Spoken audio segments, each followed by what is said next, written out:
What's up, everybody, and welcome back into the Play the Fight Song College Football Show. Another episode tonight, and to lead us off, Reese is absolutely deleting shoveling some ramen noodles. food down I his mean, face. if this wasn't his full-time job, ramen noodles, that bowl of ramen noodles might be up there. I mean, just going to work. We won't go to him yet. He's in trouble. Okay.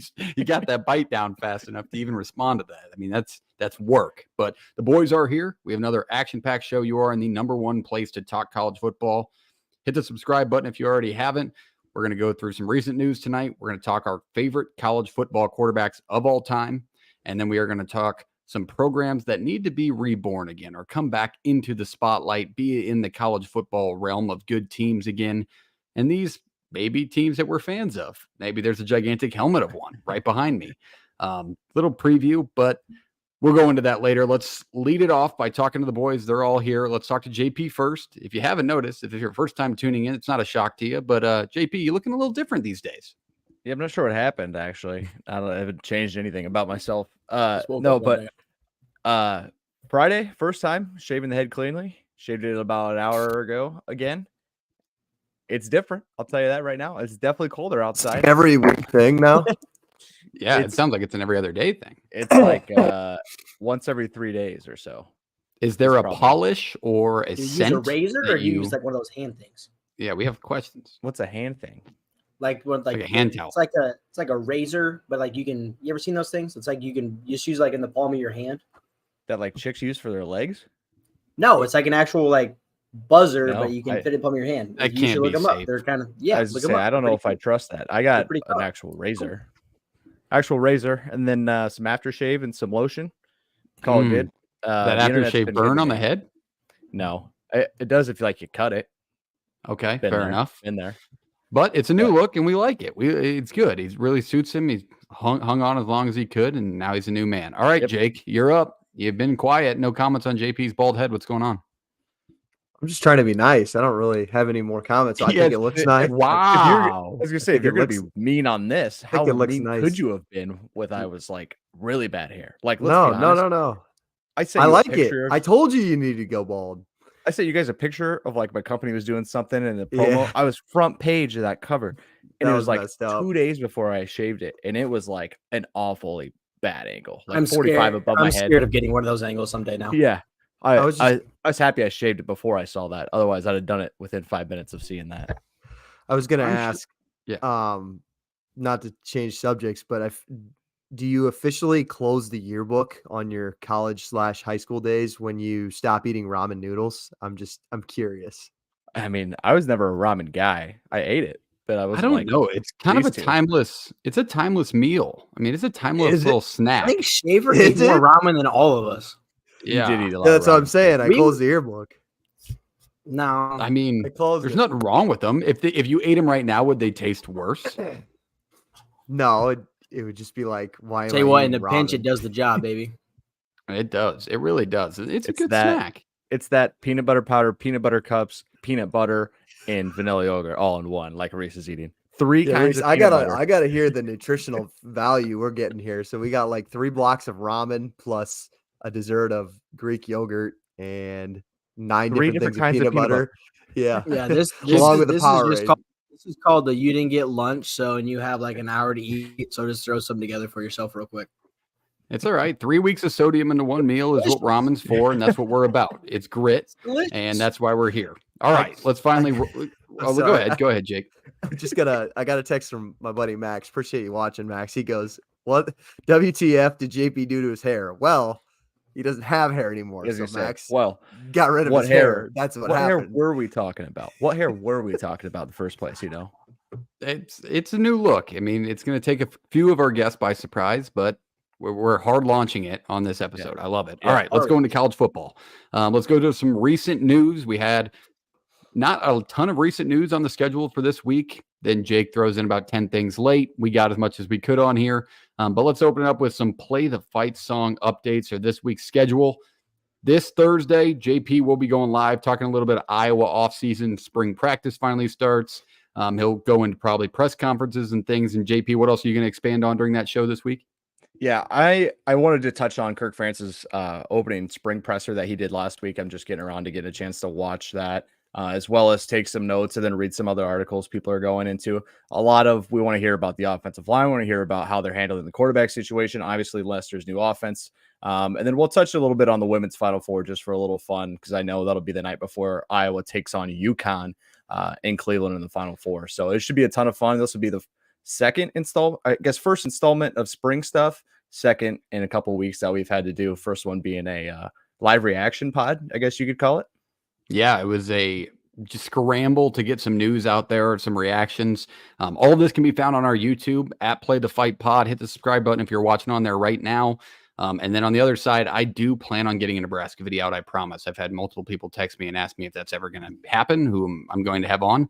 I'm working through maybe getting a guest on there, an ex-player, but let's see where it goes. Hopefully it'll be this week. If not, definitely next week, because there's been a lot of news since the last time I talked to you when Trev Alberts departed for Texas A&M. So that's this week on Play the Fight. I have a question for Jordan. Yep. Jordan, are we also going to get any Spencer Petras spring ball highlights on your that was just on your funny podcast? Because it's just funny that it circulated around Iowa Twitter after his quarterback draw at Utah looking State in faster. spring practice was flying. I think Cameron helped the guy out, but I hope the best for him. I hope he lights the world on fire in the Mountain West and the Aggies go 10-2.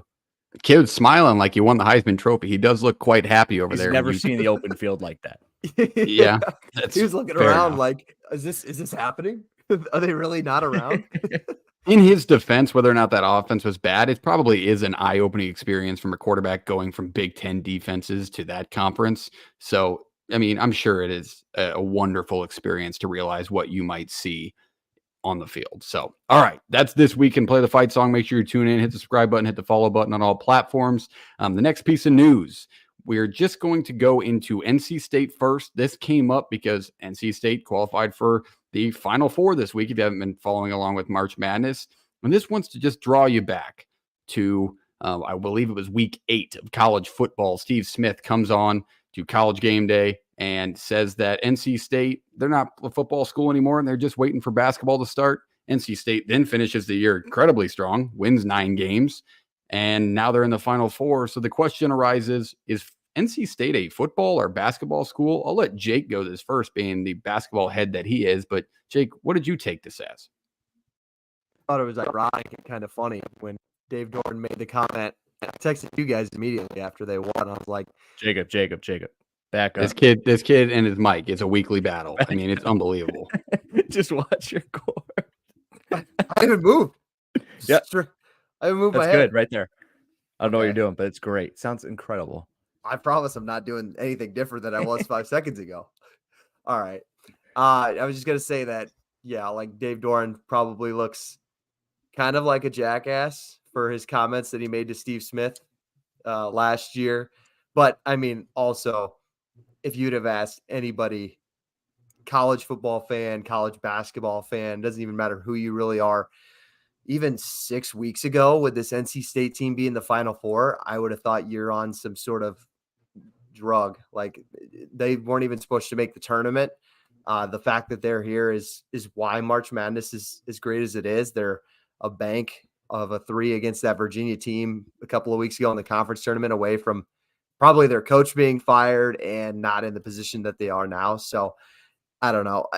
It is, I believe, the basketball team is the only team out of the 2 that has a national championship.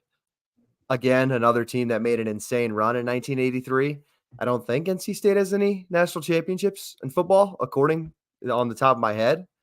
But I don't know. It's kind of funny. I mean, I'm sure the fan base isn't arguing it at all. I'm sure they're just enjoying a 9-win football season and a Final Four basketball run at this point.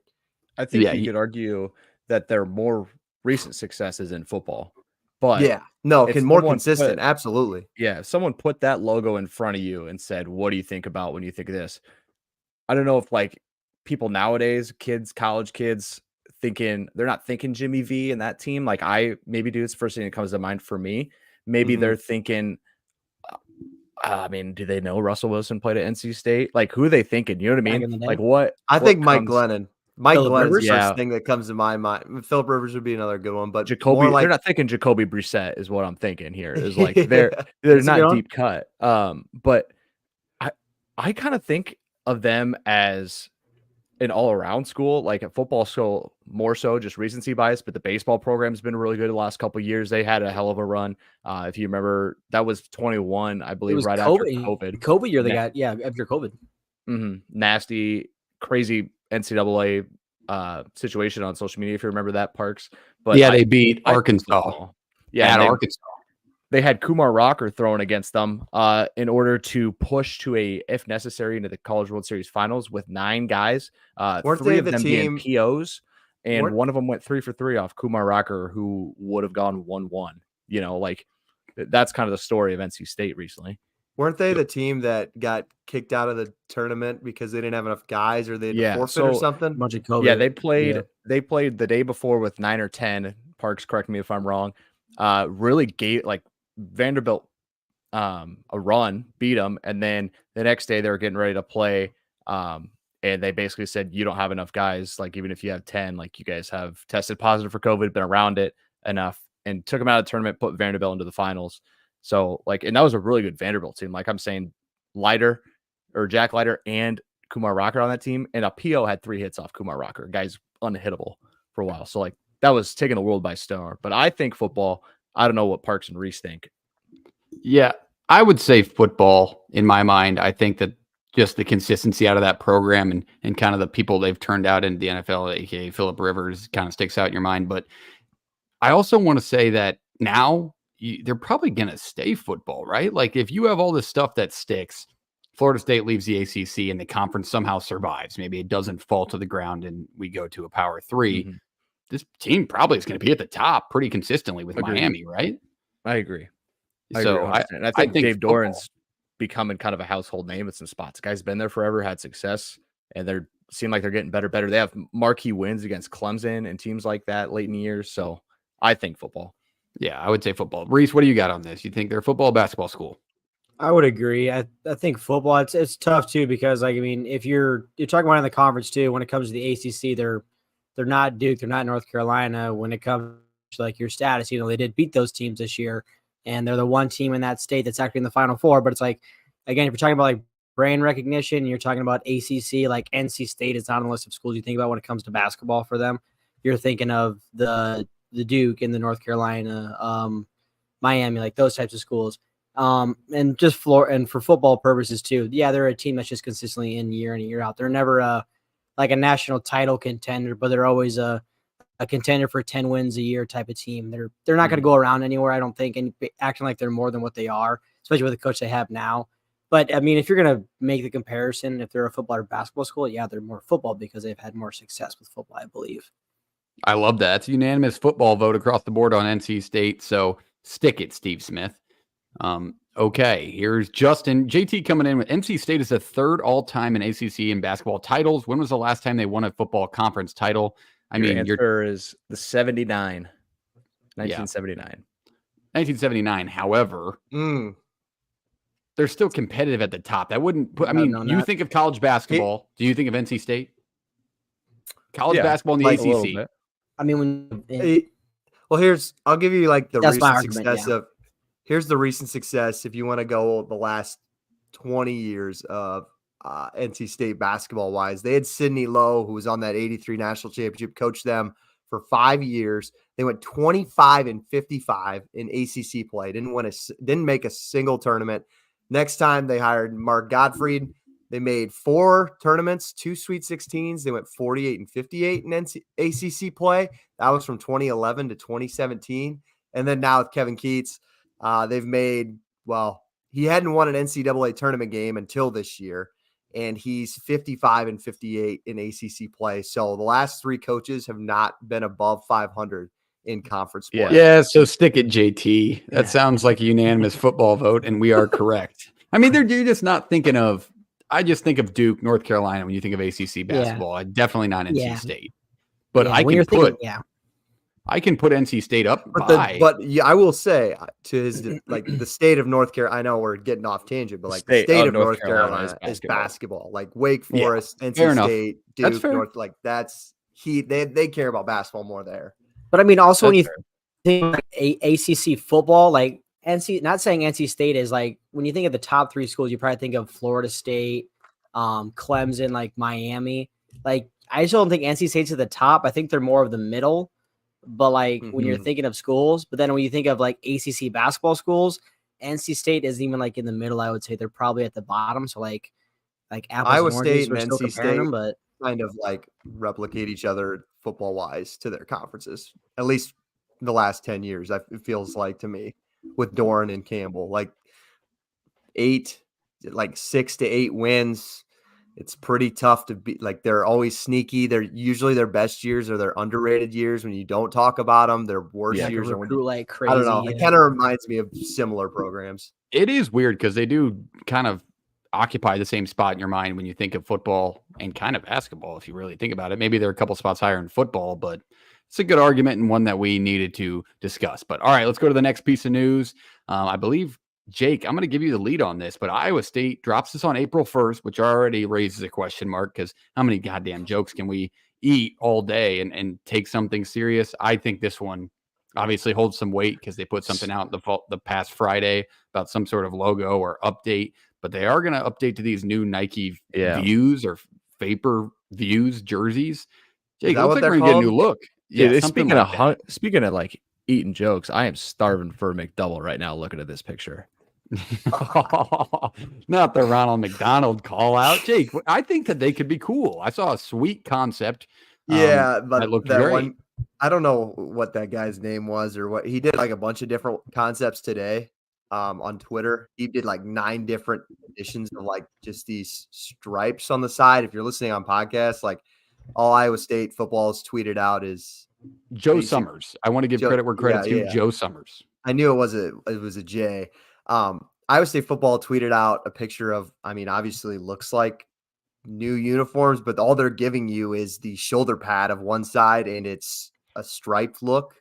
Like, I don't know. It looks a little weird for me, but obviously I'm in the minority. I think that I don't know where this is actually going to go. I think this could be a goofy look, especially with the black. It could be pants.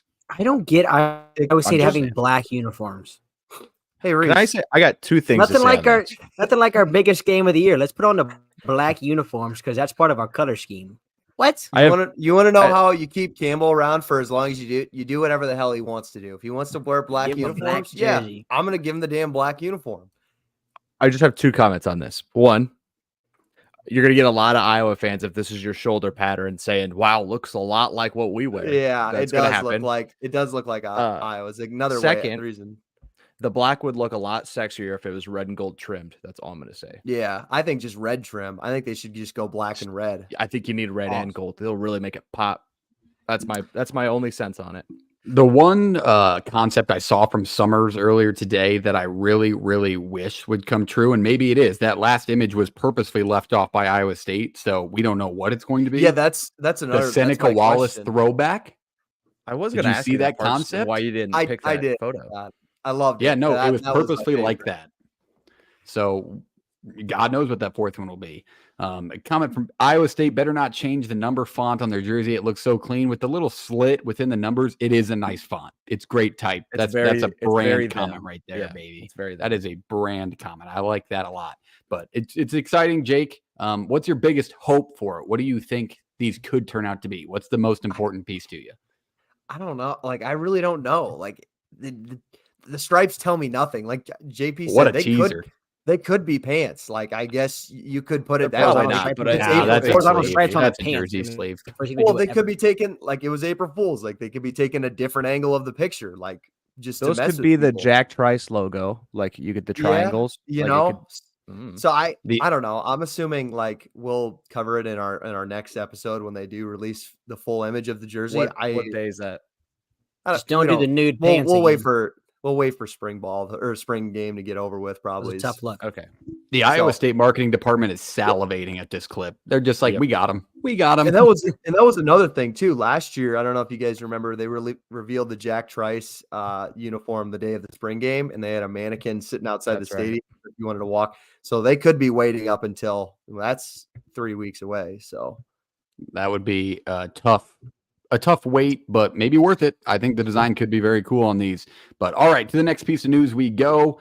Coach Prime announces a hiring, sort of. It's very what a title, but he adds Warren Sapp, the Miami alum, one of the better players in NFL and college football history, as a senior quality control analyst. Okay, that's your title. Bunch of fancy words. It could be good. They definitely could use some quality control on that defensive line. So what do we think about this addition? Any comments on this, JP? Quality control analyst to me is more like player personnel, keeping dudes in check. That's just how I take it. Not him. Maybe he doesn't want to be a coach. Maybe he just wants to be a part of the football program. And that's where this fits. But yeah, it wouldn't be hard to make this guy, a defensive line coach, helping out a little bit with the boys up front, because they do need it. They are lacking in the beef on both offensive and defensive line. Yeah, quite the addition here to look over players. Maybe he could have used that in his time at Miami. Jake, what do you think on this hire? Yeah, the Yahoo article I kind of read on it is he's going to have more on like alignment and personnel on the defensive line. Obviously, as he should. He's a Hall of Fame defensive tackle. I think it's just more of like, I don't know, Prime just kind of likes to flex his muscles on the guys that he knows. You know what I mean? Like he loves to bring in Michael Irvin, and think of all the celebrities that go to these football games. Another weird thing from that article that I pulled too was that I think that it was the president of Colorado that said that Warren was very cooperative on his background check. I guess I didn't know that he had a sketchy background check. Yeah, he didn't have the cleanest time at Miami. If you look back, I'll let you look up that story. But he didn't have the cleanest time. It was granted the year it was much different back then. But have you seen him? Did you see the video of him yesterday? He's got like this weird looking mohawk going on. Warren does. Yeah, I wasn't sure what that was. When he like introduced himself to the guys, I was like, boy. Yeah, he looks like he just needs to stay busy during retirement or something.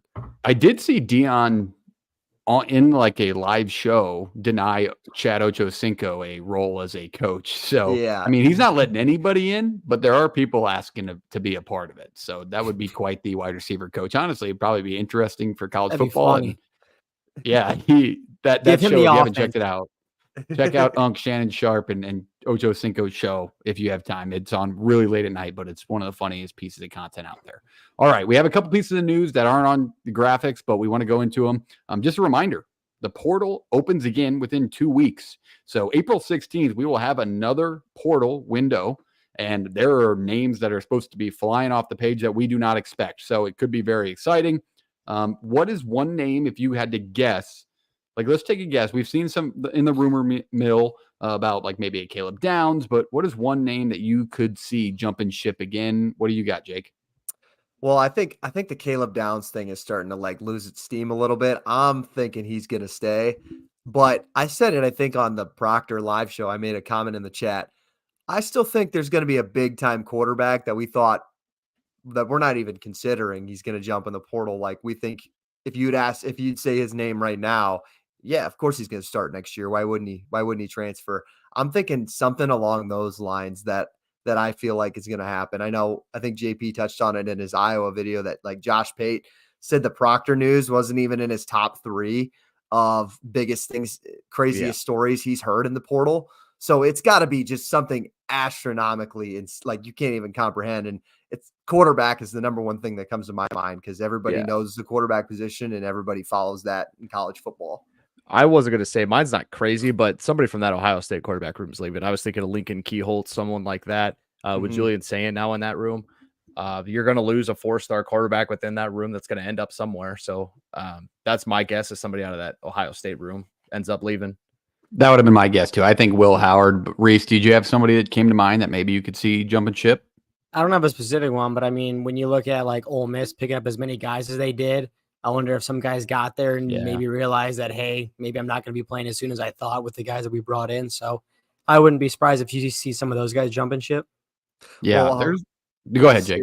Ohio State, I think, I mean, it's still April.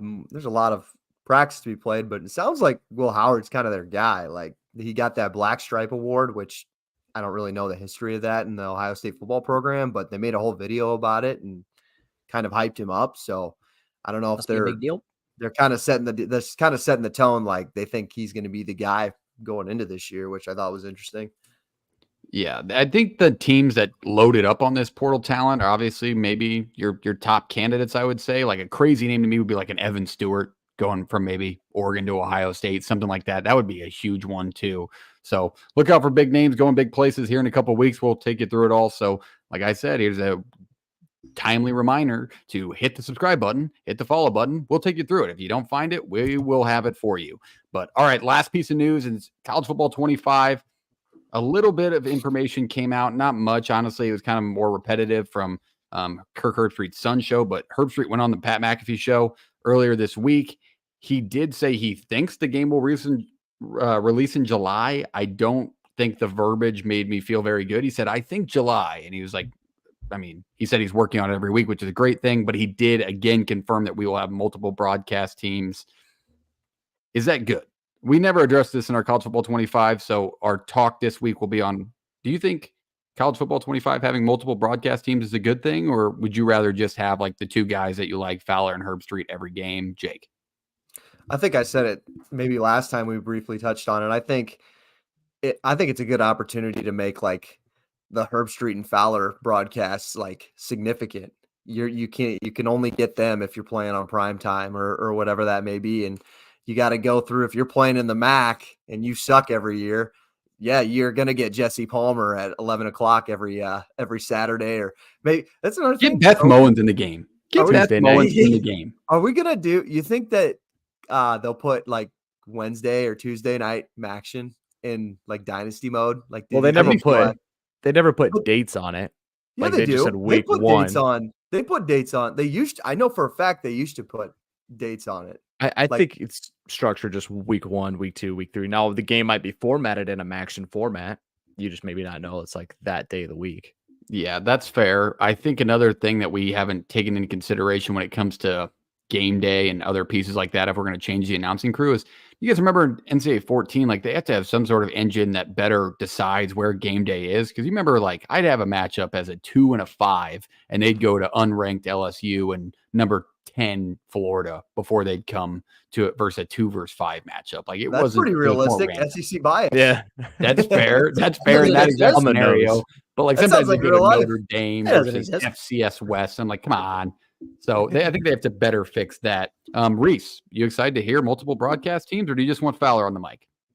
I'm just ready to get Fowler on the mic and just get this game out here, man. I got saving some money up, getting this thing ready. Let's just buy the system, buy the game. Could just figure it out already. Going. Yeah. Do you think they would have had a better turnaround, like tax return season? Just drop that thing. Whatever you got. That'd have been sick. Throw a teaser out there. Maybe a missed chance. It's going to make a ton of money anyway, but we always got to talk about it.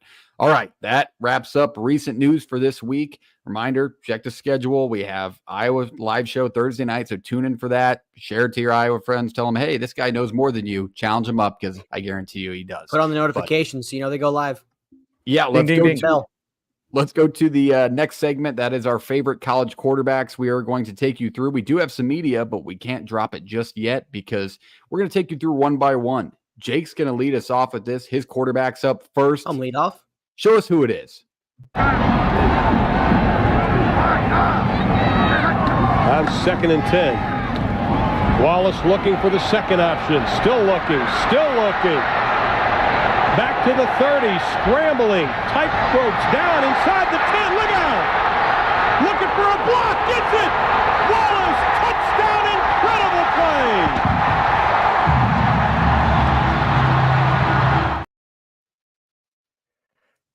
Did you guys soak in all that greatness? Did you guys take that all in? I did. It's homer. 3-3 in the third quarter. What a game. I also, we're doing this, and I didn't even wear my Seneca Wallace shirt. So terrible podcasting on my end. I actually did give this some thought Like I was genuinely like trying to think, like when we talk about our favorite college quarterbacks, I was like, all right, do not do somebody Iowa State related, because really how significant our Iowa State quarterbacks been in the last 20 years. But I was just like, I never obsessed over Vince Young or Matt Leinart, or the one guy that came to my mind was like, I was kind of into Jameis Winston for a bit. Like I was kind of rooting for him, especially his second year, but like, it's just Jameis and he was weird and he wasn't that great to root for. So I settled on Seneca Wallace. Statistically, he's not the greatest Iowa State quarterback of all time. Some fan bias. He will still be the original 15. I will still think he's my GOAT for like the MJ LeBron debate for Iowa State fans. There's not an argument. I'm sorry. It's Seneca over Purdy. There's not a real argument. Oh, it's Seneca. Okay. Oh, It's Seneca. we got the Hawkeye fan chirping in saying it's all Seneca. I mean, come on. For Seneca, so to put it into context, this was my first memory of college football. They were doing things back in the day that just really wasn't like Iowa State was seen as one of the worst football programs in Power 5 up until basically he walked on campus. Sage Rosenfels came in, they won 9 games, but then Seneca took over after him and they're like, okay, how are we going to keep this boat afloat? And his highs were very high. His lows were very low. I mean, his senior year when they started off, I think it was 5-0 and they were in the top 10. They lost like 4 in a row after that and ended 7-6. He was a Heisman candidate that was unforeseen by Iowa State for most of its history. He was 3 inches away from beating number 3 Florida State in the first week of the year. He beat Iowa in his 2 times that he was in there, and he quite literally beat Iowa in Kirk Ferentz's only shot at a national championship in his coaching career. Well, I shouldn't say his only shot. I guess I forget about that only shot 16. To win it. Yeah. So he just, like I said, his highs were high. His playmaking, he's like the run is one of the more iconic plays in college football. And like to put Iowa State in that spotlight back then when Iowa State was just a poverty program, was nobody could do it besides him. And the Purdy argument I would make is that like Seneca didn't have nearly as much as coaching, development, talent. Like he was doing this all on his own. This was a guy who came out of junior college. Oregon State said you could play receiver here. And he was like, no, I'm going to go play quarterback. And Iowa State was the only place to give him a shot. So I think his story is just cooler than kind of what Brock had, but it's an absolute homer choice, but we'll give it to you. You did have the picture of him hanging on the wall back at our old home. So, I mean, we got to give it to you. Favorite college quarterback of all time to be at your school is awesome. However, I think that, what percentage of the fan base do you think would actually have that Purdy and Wallace debate and disagree with you? Do you think it'd be high? It's the younger part of the fan base. I would even think that some of especially now with like Purdy last year in the NFL, I think that even the older generation would go. I think it's like 80% think Purdy is the GOAT. And obviously, rightfully so. I mean, there's a lot of things that you could make that argument, but I definitely have Seneca like insights to back my argument up as well. All right, that was a good pick. We're going to go on to the next one. The next one is JP. JP, roll the clip. Who'd you pick?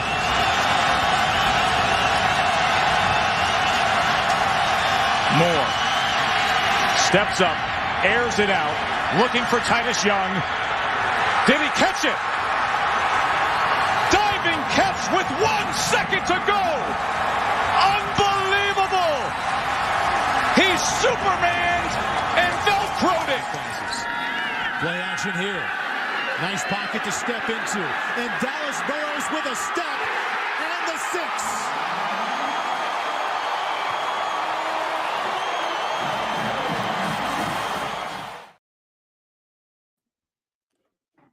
Yeah, for me, this one was a no-brainer. I was one of those kids growing up when Kellen Moore was playing that I was like, dude, I'm a Kellen Moore dude. I bought the blue shirt. I had the Boise State gear. I wanted to tune in and watch Kellen Moore sling the football around. This guy was your quintessential winner. Guy won games more than anybody in the world. He was 51-3. Yeah, just insane numbers. And then you go to his completion percentage through 4 years. about 69.8%. So 70% completion percentage through 4 years. He threw 142 touchdowns and 28 interceptions and a passing rating of 169. I mean, the guy was an absolute baller, and I thought he was a lock in the NFL to be the real deal. It turns out his mind was a little better on the coaching side in the NFL world, but this was the rise of the group of five. Like Boise State, obviously prior with Zabransky and Ian Johnson, and those guys had the big win against Oklahoma. But this is the guy that really put Power Fives on the map in a bigger way. Like I was beating Georgia. They were beating Virginia Tech. They were beating TCU at that time in the Mountain West, or the WAC, I guess. It was different. Like this guy was college football in a lot of ways, and one of the winningest quarterbacks of all time. Winning percentage wise, he'll probably never be touched when you play 53 or 54 games in a career. Just an absolute blast to watch, and one of my favorite quarterbacks to ever walk the earth for sure.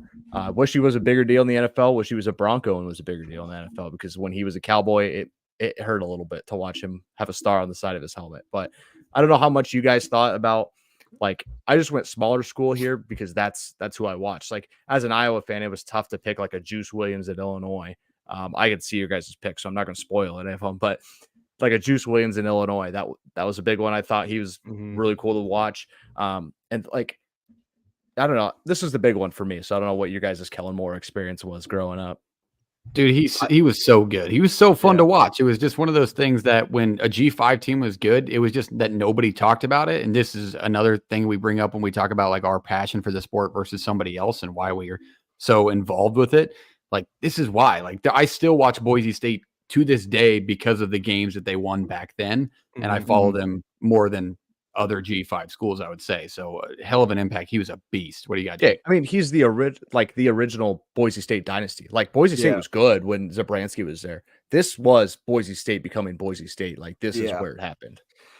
I don't know if we want to save it until the next subject, because I got a little bit of Boise State in our, not to tease anything away, but like the way we looked at Boise State, like I don't think people, especially it sounds stupid to say, but the younger generation kind of understands the way we looked at Boise State just in like even 2010 compared to what we look at like Liberty nowadays. Like it is night and day difference the way we looked at that G5 program compared to when we looked at Boise State, or I mean even Hawaii for that short stint 10, 15 your good years TCU ago. teams. Yeah, TCU, Utah, like 100%. Like those G5 programs were a complete difference. They were so much better.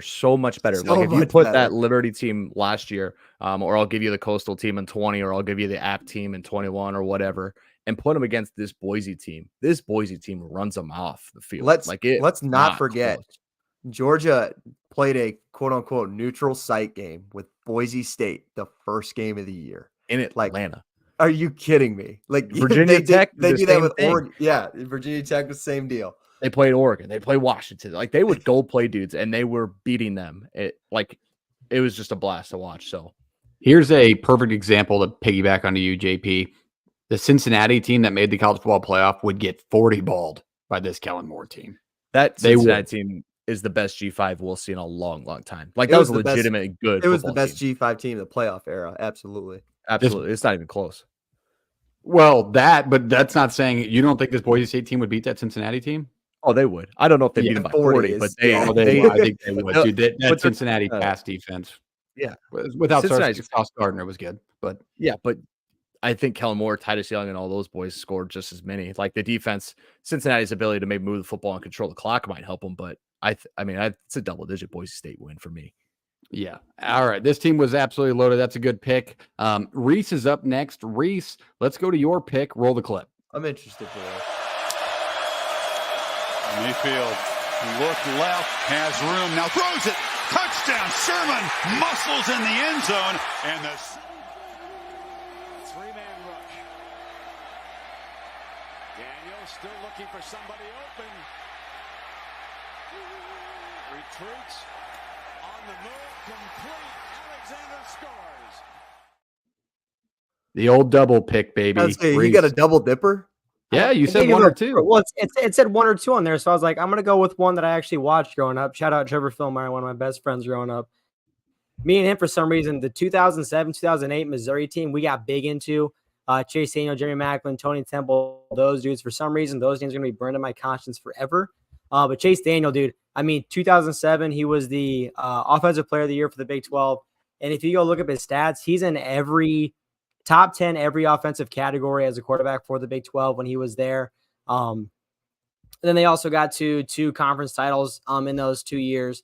Then in 7, they won the Cotton Bowl, and in 08, they won the Alamo Bowl, like back when those bowls actually had a little more substance behind their names, I feel like. But Missouri, that's a team back then too, where not a whole lot was known about this, especially being in the Big 12. I think was just a better fit for them as well too. But I mean, you also had your border rival with Kansas, like from that clip.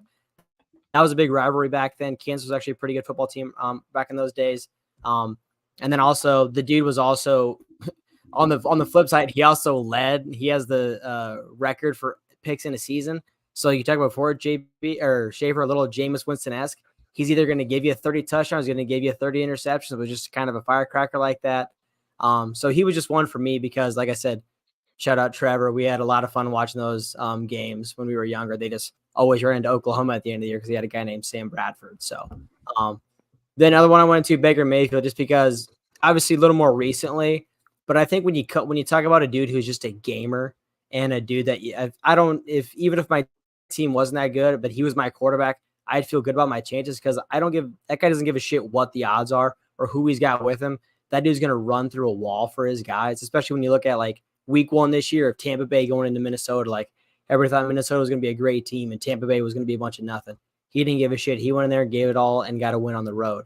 And then, I mean, when you're talking about in college too, there's so many memories you have of him. Like you just had the clip that you played at Ohio State where he plants the flag in the middle of the field. Kansas doesn't shake hands with him. You got the Bedlam battle with Mahomes, and then the double OT thriller against Georgia as well. Like the guy had so many memories in college. Like when we were in college and we were in high school, that when you turned on the TV on Saturday and he was on, you knew it was going to be a good football game too. And just the guys he had around him, he always just made them better too. And not to mention, he's the first walk-on to ever win the Heisman too in 2017. So just kind of tells you all the character you need about that guy. 2 electric picks. I will mention, kids, if you weren't paying attention to the Chase Daniel clip, that did in fact say number 2 versus number 4 in the country, and that was Kansas and Missouri. So We're talking about a different brand of ball here that you just missed out on. JP, what do you think? Baker Mayfield make the list? I've become a bigger Baker Mayfield fan as the years have gone. Like as he was at Oklahoma, like the Oklahoma brand is just not one that I'm huge on. But as time has gone on, like I've become a bigger fan of him. He's just fun to watch. He's fun to listen to. He's a non-bullshitter. Like Reese is saying, just a grinder and a gamer. Chase Daniel one I could get on board with. I think those Missouri teams in the 2010s were a ton of fun to watch. And to see them and like kind of hit the roots a little bit more to our younger years as they're getting better and better in the SEC, I think is really cool to kind of see where Missouri was. And then kind of the downfall. And then the first 2 years in the SEC were good. And then they were rough again. So I like it. Yeah, and Jake, I got to go to you on this. I had to skip around a lot of Chase Daniel highlights against Iowa State. I mean, he was a nightmare for both Nebraska and Iowa State. So what do you got? Yeah, one of my vivid memories of my childhood was going into Gene Chizik's final game in 2008, and his last game of Jack Trice to go 0-8 in conference play to crown the last game of the regular season. Chase Daniel rolled in, and I think I looked at the score. It was 20-52. This was the week before they played that Kansas game. But I think it was like, I'm almost positive it was like 45-0 at halftime. It was incredible. I've been to, numerous games at Jack Trice Stadium. I swear to God, I could count how many people were there in the second. I've been to one of those. Quarter. It was less than 5,000 people. The attendance on Wikipedia says 46,000, and there's just no. That's a kick. That's a kick. Maybe it was like something. You're telling me it was 3/4 full, and it was like 10 degrees. Maybe top 10 team rolling in. It was freezing. No, it was freezing. It was cold. It was a night game. It was just brutal. Like I said, they would lost like 10 in a row at that point. So yeah, I definitely remember the Jeremy Maclin, Chase Daniel days. Yeah, they used to beat the hell out of Nebraska. Some of them were close, but Nebraska got to later quarterbacks and Gary Stinkle. So, all right, let's go to the last one. This is mine. Roll the clip. 2nd down 9. Hawaii on the move, down by a point. Under 6 minutes to go in the half. There's a strike by Brennan inside the 5. Touchdown, Devon Bess. Brennan back to pass with plenty of time. Complete. Touchdown.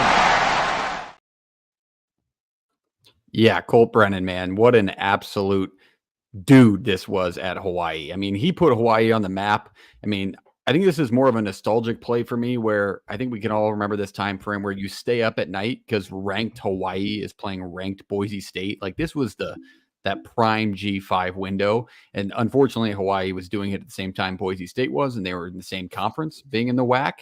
But you want to talk about record holders? Colt Brennan, man, what a career. I mean, he started 3 seasons at Hawaii and he broke or tied 31 NCAA records, and he still holds the record for completion percentage in his career. 70.4% of his passes were completions. He was an absolute monster. Go back, watch his highlight films. There's a ton of them on YouTube if you haven't. Just fun to watch. Hawaii was like actually kind of similar to Mizzou in where they just lined it up, spread it out, threw screens left and right, short passes, just beat you through the air. And Colt Brennan was just a dot behind center. So, I mean, and like I said, 31 records that he still holds. That completion one, 131 touchdown passes, 42 picks. And you might, 42 picks. That's kind of a lot in 3 years. It's not when you throw the ball 1,700 times. So it was absolutely just the prime time for Hawaii football. In his 3 years, 12-1 as a senior, 11-3 as a junior. And then he had an 5-7, which is a typical Hawaii season back then, his sophomore year, but 28-11 as a starter, and then to be a 6th-round draft pick out of the WAC, pretty good. He went to the Redskins at the time, now the Commanders or whatever they call them. But yeah, great college quarterback. I'm sure we have a lot of late night memories of Colt Brennan, JP. 100%. And he was that, Hawaii kid that goes to Hawaii and really adopts the islands. It kind of becomes a little, the natives kind of take him in and he grows his hair out a little bit. He's got the dyed hair and stuff, like a Cole McDonald thing that he was running a couple years ago. If you remember him, he was a California kid that moved to the islands and became like a part of it. Ton of fun to watch, just a college football icon and a legend. Yeah. Go ahead. How about Honolulu Stadium being sold out? It's just incredible to see videos of those. Because when Hawaii's good, man, they show up. No joke. There was, you should see the dump they play at now. They kicked them out of Aloha Stadium. So they play at this tiny little field. But those days back then, man, like that Boise State game, they were questioning Hawaii because they were 9-0 at that point. Boise State rolls in, and then Colt Brennan and the Rainbow Warriors put up 40 points on them. So, I mean, this was just a great, great era of college football. And he was a star, but tragically lost his life at 37 just a couple of years ago. So that sucks, but he sure left his mark on college football. So we love him. All right. That was fun. We got one honorable mention I wanted to say. All right. More recent than most of these. How about one Trayvon Boykin? TC. I knew you were gonna say that. We love saying Boykin. I think Boykin was fun to watch with the TCU team, in my opinion. I don't know. That was one that they weren't great. They weren't top level. That was I thought they were a ton of fun to watch. Aaron Green back of the end zone pass era, right? Correct. Yeah, the one where they got tipped and he caught it against Texas Tech. Yes. Yeah. Against Tech. Yeah. What a team that was. He was a stud. All right. Any honorable mentions out there from Jake, Reese? You got any honorable mentions? Yeah, anybody got honorable mentions from the chat? Anybody? Yeah, that's a good call. Favorite college quarterback of all time? You got to narrow it down. You got to try and stay away from the homerisms. I thought somebody was going to say Tim Tebow for sure, Shafe. I remember we talked about like clickbait, gotcha, Reese, or like a Pat White. Pat White came to mind. But what about? Let me ask this while we're in between segments. Other than Jake, sorry, you already used yours, but favorite from your school in your life? I already got JP's. It's Brad Banks. Easy. Yeah, well, Brad Banks. Who won that battle? 15. Brad Banks. Second favorite of all time would be Drew Tate. Fair enough. One Mr. Drew Tate. Steel Jance, number 2, Shafe. Steel Jance on a brighter day. Steel Jance. Arnaud was a good one. Hometown kid, gave us 4 years. Brett Meyer. I would say Brett Meyer. Brett Meyer probably takes the cake. Brad Christensen. I can name. You want to name where I was from quarterbacks. You want to get really just gross. Parks is thinking real Go hard. go to I'm a thinking go to really a hard. I bar. don't know if I have one. Go to a bar in Ames, belly up on maybe 7, 8 beers, and start rattling off quarterbacks from the year probably 2011 to up until Brock started, 2016. Sam Richardson. Just the site. Kyle That's Kemp. one. Grant Rohach was Kemp, another that's one. Thinking of. Gross. Yep. Gross. Just kept Gross. time. cycling through. Parks, your Good era favorite of college Nebraska football. quarterback? Just I don't know, man. I was just thinking about it. I would say Zach Taylor was a good one. That was a good, fun time in Nebraska football, beating at Michigan in the Alamo Bowl. Taylor But Martinez. probably Taylor Say Martinez his Taylor freshman year Martinez. was Yeah, the most yeah. electric to watch. I mean, that can guy see that. single-handedly ran us to wins, and it was pretty fun, which we'll actually get the chance to talk about him here in a little bit. But we are jumping into the college football programs we would like to make a return, to come back into, I don't want to say relevancy because I've got such a wide I mean, we could say spectrum now. relevancy, though. I mean, yeah, but because they only got to win 9 games now, and you're incredibly relevant, probably going to make True. the playoff.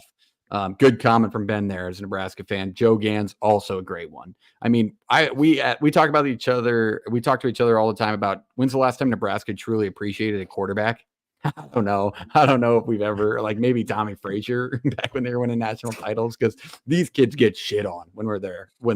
Like Taylor Martinez included.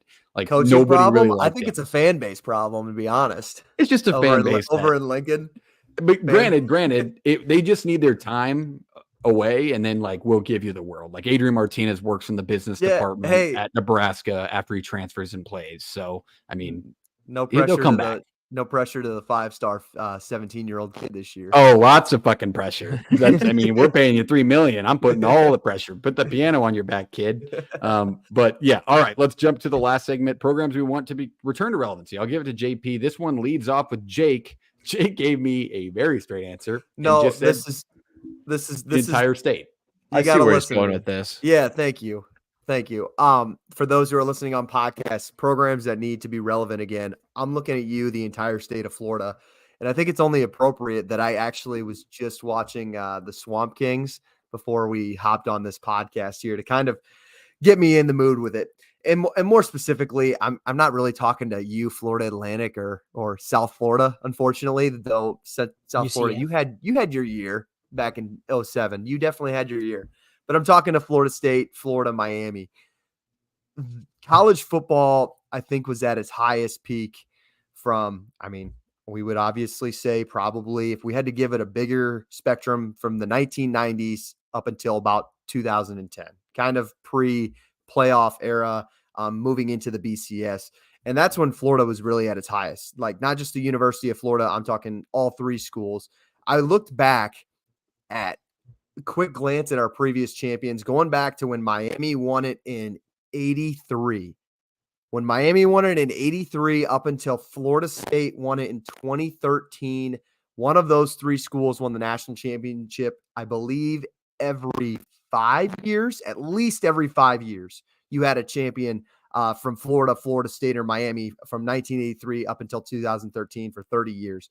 The recruiting has been dominated by Georgia. You look at teams like Alabama, LSU, they're taking kids from that state, going to other SEC programs, going to outside of the ACC if you're Florida State and Miami. If we want to bring these schools back to relevancy, they've got to dominate the in-state recruiting. And it really, quite frankly, hasn't happened up since Florida State won the national championship in 2013. Florida and Miami especially haven't been in the national championship picture in almost 2 decades, it feels like. So I think college football is just better when all 3 of those programs are good. The rivalries are better. Everything down south in the state of Florida, especially when football is at its highest there, I think it gives a bigger picture for college football in general and makes it more fun. So it's crazy to me that we can even have these years or that long of a stretch without these teams being relevant with the talent that comes out. I mean, you talked about recruiting, but I mean, really the players at these schools that have all the success, like there's a good chunk of them, or at least a little bit, that make an impact that are from the state of Florida. So you would expect them to be good, and they're teams that still do okay in recruiting. They still have high classes. I mean, Miami is always in the top of the picture, and they just haven't been able to figure it out. Maybe it's a coaching issue, or maybe it's a curse, but I think these are three good teams. JP, any comments on these, on the state of Florida? I agree. I kind of grew up not liking University of Florida, just annoying to like Midwestern people thinking they're fans of the University of Florida in some spots. But True. it is better when they recruit well. And Cristobal's been recruiting better, but you haven't seen it turn out in the field, and you haven't had the elongated time period of him doing that and really seeing these players stay home. Especially with the portal, like you have a bigger chance of kids to want to come home and play after a year or two at Ohio State or a year or two at Alabama, or, fill in your spot with crazy talented programs right now. Florida State, you're making your way back. Miami just needs to get over this hump of bringing talent and actually results on the field. Florida just needs to find an identity. So I agree with this. This is very literal. I like that he went with the entire state here because I just picked one school. Yeah, the rest of us three picked one school. Jake, finish it. Like, just, we haven't seen like these teams, like Miami in the 80s had, like Warren Sapp, we just mentioned, Michael Irvin, Florida State in the 90s had Dion, and Florida in the the mid 2000s had all those, the Pouncey brothers, Tebow. Like, these teams just don't have like dudes anymore, it feels like. And like JP said, they're recruiting okay, but it's like, these teams don't come out anymore and just intimidate wherever they go. Like, the hatred, I think we can speak on behalf of this room. You ask my uncle or your guys' uncles, I guarantee they still have that hatred for Florida or Florida State or Miami. Like, I know a lot of people that age hate Miami, Nebraska, especially. Like, we don't really care about these programs anymore. They're not like Florida State had their great year last year, but can they do it consistently? We don't they're not good enough to hate anymore. That's another thing I kind of miss about it. That's a very, very good point. All right, JP, you're up next. Flip it over. This was JP's team, Virginia Tech. Take us through it. Yeah, 100%. I think this is one probably burns into people around the 2000s a little bit more, your years of Michael Vick and whatnot.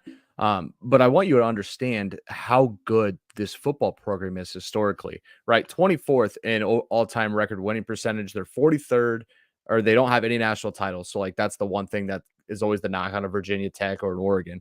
But they have 11 conference championships, 35 bowl games, 18th in total wins all time. I mean, this is a program that has won a lot with Frank Beamer. The problem is that once the ACC became winnable in a lot of spots, they kind of faltered off. A couple of coaching hires didn't go their way, right? They've had talents in quarterbacks. I mean, you go down the list like a Tyrod Taylor, you had a Logan Thomas. Like, these are talented teams. These are teams that had an identity with Beamer. His later years, they kind of fell off. They haven't found that identity again. I think Brent Pry is really working hard to make them better. And they've got a quarterback they're confident in for the fall. But I think what in 2020, or catch me if I'm wrong here, they led off with North Carolina at Virginia Tech, or this might have been 2021. This was the first nationally televised game post-COVID. That was when Sam Howell went into Blacksburg. Yep. Correct. So this is Enter Sandman. They just ESPN just let the sound go. They didn't say a word for probably 5-6 minutes. Let Enter Sandman, let the atmosphere be a part of this, a full stands after COVID. And it just makes you think how important Virginia Tech is to college football, and just how weird it is that the ACC is as down as it has been in the last couple of years. And Virginia Tech's not in the head, like, isn't talked about to win conference titles. The state of Virginia has been awful. Like, Virginia's all right football program, like mediocre to below average. This Virginia Tech team needs to be back around it. And I think Pry's the right hire. I think they're getting there. But there's too much history, too much brand recognition, too much just uniqueness within the university to not be flirting with ACC title games year in and year out. Yeah, it was a fun one. I think back their last top 5 ranking, as it says, 2011, it was even fun, and it's such a fun place to play. And I don't feel like their fans get enough credit. Like, it's still a fantastic they're no fan joke. base. Yeah, no, it's packed every week. Enter Sandman's legit. Like, it's still, even now they're having down years, it's still packed. And it's still a big game when you roll into Blacksburg on a Thursday night. So shout out to their fans. It's a great fan base. Jake, any comments on Virginia Tech? Would you like to see them back? Yeah, I think it's a great fan base, and I would like to see them be a perennial power in the ACC again. the thought that came to my mind, and we talked about Miami and Florida State with me, is the Clemson success in this last decade kind of tarnish these programs in their, But why? consist- But why would a program's success hurt your conference? In most 'cause cases, you're not success consistent. helps the conference. Think about the Ye- WAC with Boise State, how good that conference got. Think about shit. I feel like there's other examples that aren't But popping into my head, But but there was it was just clear head and shoulders. It was Clemson winning Yep. year after year, and they still are. And this is quote unquote their down year, you know. So I don't know. It that's what kind of came across my mind now that we've rolled it. We've mentioned 3 ACC teams. Is it the success that Dabo's had and Clemson's had over the last decade that's kind of helped with these teams in their struggles? incorrectly keeping up with the Joneses. I mean, you had to keep up with Saban and Alabama, but everybody in the SEC did it correctly. Left Yeah, everybody pretty around much. Reese, what about you? You remember the Tyrod Taylor and the Discover Orange Bowl days? That rings a bell. I mean, those names sound familiar. You got some alliteration going on there. Rings a bell. But I think it's a good point too that Shaver keeps bringing up too. But when you talk about all the schools we've talked about so far are out of the SEC, because I think, except for Florida, because I think it's because of how outside of the SEC. No, outside of the SEC. Yeah, he's right. Oh, so I like heard you other wrong. than when you're talking about those schools, because everybody in the SEC and Big Ten are king right now. So you got to get these schools that are out of those conferences to be more relevant, because when they become more relevant, then you get the equal dynamic. I think is kind of what we're trying to all accomplish here too with it. It's a great point. I just don't know, and I don't want to turn this negatively, but I just don't know if we're going to see the success of those programs ever again with realignment, because I don't think this generation kind of understands the It doesn't culture and help. the history of Miami. Like, they're playing in Hard Rock Stadium now. Like, it's not the Orange Bowl. I would say We're 20 years removed from them winning a national title. Like, it doesn't Yeah. stand for anything I would say anymore. more people are, thinking 80s, 90s, early 2000s Miami because of documentaries, not because they knew about Yeah. them. Like, Right. there's no piece on Virginia Tech that you could Yep. go watch and be like, damn, like that would be fun to see them good again. I mean, you get Enter Sandman into your yearly hype videos and whatnot, but you're not getting Virginia Tech highlights. You're not getting this big name coach. You're not getting this absolute stud under center. You're not getting this knockdown, drag out defense like they used to have. Like that, I think that's what's kind of hurting them, is that brand recognition is falling.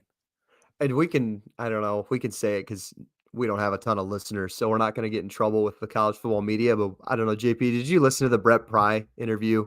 I have Josh not yet. Tate? I have not yet. wasn't a fan out of all Of the Brett interviews. Pry? Just not. Yeah, I don't know. I'm not. I just kind of think he's a little cheesy. I mean, he got a little flash in a pan last year where they win 7 games. I just don't know if he's necessarily the guy to kind of restore Blacksburg again. We'll dive into that later for sure. Yeah. We got a lot of offseason left. I'm ready. Yeah, and we'll talk about the Hokies in our upcoming ACC preview. That will be this August, so be ready for those. All right, going to the next team. That is Reese. Reese, maybe JP disagrees with you, and I think this photo might resurrect some memories. But Reese, tell us about your team. Yeah, well, I mean, first off, I got to mention too, I picked 2 schools and they both got picked from me. So I originally went with Miami and then I went with Virginia Tech. I'm like, oh, they're both taken. So I was like, Stanford. But just looking at this clip, yeah. More recently too, because it's a point I just talked about with Jacob too. I wanted to go to school outside of the SEC and the Big Ten, because when you get the schools outside of those 2 major conferences right now, you get those conferences more relevant, brings in more money, and then I think college football just becomes a whole lot more interesting. But Stanford too, I mean, historically, yeah, they're not a team from the 70s, 80s, or 90s that was completely dominant. But from our teen years, when you're looking at 2009 to 2017, they only finished outside of the top 2 in their conference once. And then within those 8 or 9 years, they only finished outside of the AP top 10, I believe, once as well. And then when you look at remember these running backs they had? Toby Gerhardt, Christian McCaffrey, Bryce Love, Stephon Taylor, and you throw in the Andrew Luck years there too. And I mean, you had David Shaw and you had Jim Harbaugh. Like, they had a run from 2007 to 2017 where they were like a household name when it came to college football because of the guys they were bringing in. Bryce Love was like a preseason Heisman candidate, and then it just didn't pan out for him. But they were a team year in and year out in the Pac-12 where they were going to compete with you like Utah, Oregon, and those guys. And then ever since the last couple of years with the transfer portal and COVID happening, I mean, They went 4-8 this year, and then also they went 4-8 last year, 3-9 the year before that, and 3-9 the year before that. Is what they went 4-2 in the COVID year, but that's a COVID year. So it's kind of an outlier. But they just haven't had the relevancy I feel like they've had even close since that Rose Bowl game when Christian McCaffrey literally beat Iowa the second the game started. But yeah, I think Stanford's a school that, especially going into the ACC now, and it sucks too because with the Pac-12 disseminating, they were a school that I think helped keep the relevancy because they're also a great baseball program year in and year out too.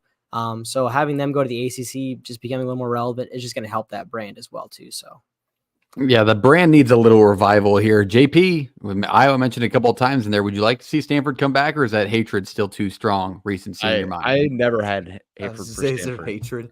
I mean, it's just kind of it's just one of those days. It happened, not a big deal, whatever. Like, I've never disliked. They've never had hateable players. They've never had hateable coaches. They've never been a program that really has gotten under your skin. Now, if you're Cal or Southern Cal or Oregon, they have a different opinion.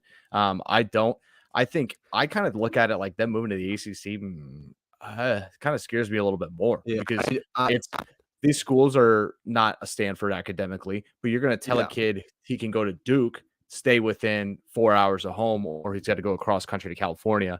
Like, a little bit of weather or better weather. It's probably a little prettier out there, but I mean, a kid gets to stay home or he gets to go all the way across the country. Like, I think that's their tough spot, and they're in a weird spot in the hiring process and getting kids to just play there and stay there for goodness sakes. Like, it's tough for them right now. But yeah, that brand being back college football relevancy and battling for ACC titles would do wonders for the sport because it's just another brand. It's another program back in the spotlight with a chance to win national titles. I mean, what else could you ask for if you're a Stanford fan or even a fan of college football? Yeah, this is a program that from all the ones that we've touched on so far, I have the least hope that they will ever be back, just given the new realignment and situation that they're in. Like JP mentioned, their academic standards will just continue to hold them back unless they adapt. Yeah, that's tough too. And it sucks because Reese literally said it. He goes, their athletics in general are so good at everything. Yep. Even your Olympic sports, they're nasty in. Like, they're good at everything, right? But I think that's their thing, though. They hold on to that. Like, they don't care if the university that would any dump good. athletics to be this academic utopia before they would ever put way more money into it. Because there's donors that would sling money around. Academics is a good point too, but then you look at Northwestern, who, I mean, last year was their high point. They went 7-5, but they were a school with like tough academic standards where they're never going to make a national title contender, I don't think, but still they can have a little bit more relevancy than the Stanford team. I think there's still options. You can have it. Notre Dame has equally academic standards. And Jake, you're not wrong by any means. It's tougher to recruit to those schools, I'm sure of it. But maybe the transfer portal will help. If the college grades, maybe the transfer portal will help these teams. But it's all about put your money where your mouth is nowadays to make these teams relevant again, I feel like. And these three are in tough markets. But let's go to the last one. I'm going to take a wild guess here and tell you that it's mine, and it's got to be Nebraska, right? Like, I would love them to return, and this is a tough stat in front of us for these Nebraska hasn't been relevant in 20 years crowd, but the last time they ranked the top 5 was 2010, and that was with Taylor Martinez at quarterback. It's a perennial brand in college football. It still stands that way after 7 bad years. It's a college football blue blood, and I'll have the argument for the remainder of time. I mean, it took 40 years to earn that status, and the definition of blue blood includes historical dominance, and Nebraska still fits the narrative. It would take 10 more years of exactly what they've been doing to lose it, but they can lose it. I'm not saying they can't, but 100%, it would take more time than 7 years. They're headed in the right direction. It's the best fan base in college sports. I don't care what anybody tells you. If I'm in the airport in Chicago, if I'm in California, if I'm in California, just walking the street, I have people yelling at me if I'm wearing Nebraska gear.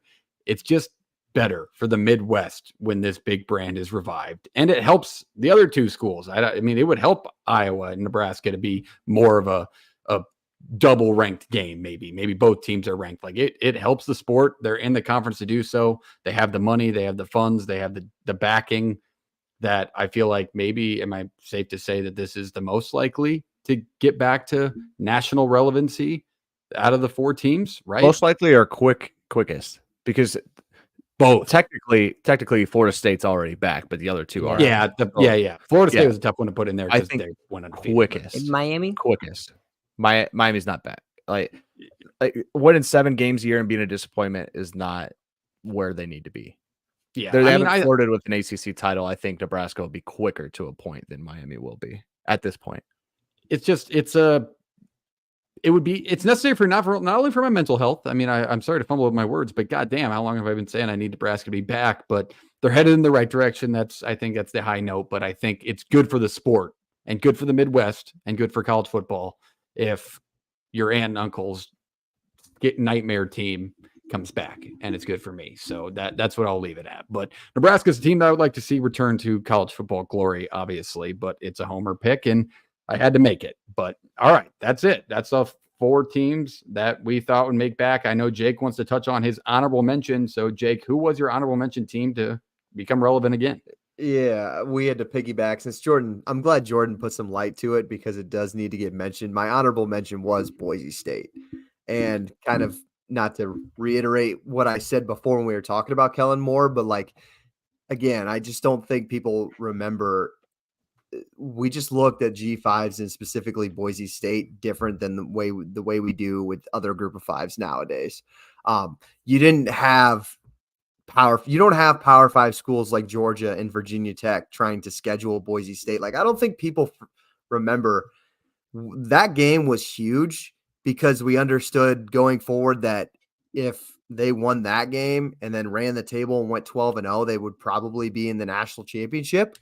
But they never could get it done. Maybe they would lose the first game and then they'd win out. Or I think that, what was it, that Kaepernick 1 year they beat Virginia kicks. Tech and then they lost to Nevada. So it was always awesome. They were always legit as far as talent wise, even before Kellen Moore. I mean, they won the Fiesta Bowl and they beat Oklahoma. What was that? 2006, 2007. Yeah, it was year 7 Tostitos Bowl, so 06. Yeah. So it wasn't just this little stint with Kellen Moore. I mean, Boise State was a consistent top 20 team for at least a good decade. They were selling Boise State gear in Omaha, Nebraska, and Des Moines, Iowa at Shields. Yeah. It was enough impact where they still do, JB. Exactly. Like, and then you throw the blue turf on top of it too. It's just like, and that was the originators of colored turf. Yeah, it was. Am I wrong to say the originators of the enlarged metallic logo on the side of the helmet too? Yep. I think that launched with when they played Georgia. Like that, everybody has that now. Not everybody, but damn near everybody has that large logo on the side of one side of the helmet. That was Boise State. That ran graced the cover of NCAA 08. Yes. Yeah. Yep. Zabransky. Yep. One honorable mention from me. I would like to say the Nebraska. Arizona schools. No, the Arizona schools, like either one of them. Do you remember how good Arizona was with Foles? How good Arizona State was with late 2000s? Like those are teams that are ranked in the top 10, ranked in the top 5. I think the Arizona schools would be a ton of fun to bring back. Like that's basketball territory, but I mean Sun Devil Stadium at night, ton of fun. I think I'd go down there to watch Iowa play. Who you got, Reese? We forgot to mention that the most recent national champion in the state of Florida was UCF in 2017. I think people forget about that. So we talk about relevancy. I think they're more towards the top. Come on, Scotty. Who coached them? Scotty doesn't. Who was their coach? Yeah, he's gonna get fired after 22.